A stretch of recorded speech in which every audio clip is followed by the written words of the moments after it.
MPs have returned from their long summer break to find the political scenery dramatically changed. Ukip sent shockwaves through the two major parties again. Labour's Ed Miliband found his leadership under question again.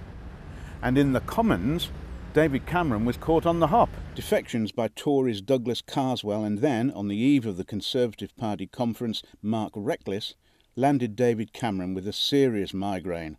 The Clacton by-election, sparked by Carswell's defection, was held on the same day as a poll for the Labour seat of Haywood and Middleton in Greater Manchester, and they proved disastrous for both Cameron and Ed Miliband.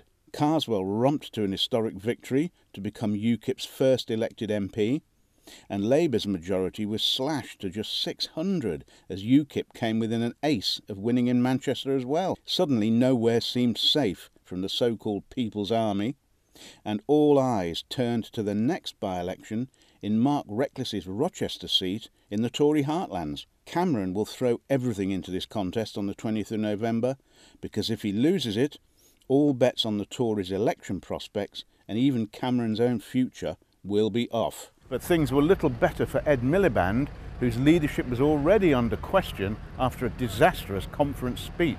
The fact that UKIP proved it could threaten Labour in its own backyard sparked panic in the ranks, and all the old worries about Weird Ed and the party's lack of radicalism resurfaced. Miliband decided to face his critics at a meeting of the Parliamentary Labour Party and was forced to warn them against returning to the bad old days of the 70s and 80s when party divisions cost them general elections. He reminded his MPs it was quite a feat to have remained united and on course for a possible election victory after 2010, and said he wasn't going to throw that all away. But the fact he had to make such a speech in the first place underlined the seriousness of the Labour wobbles.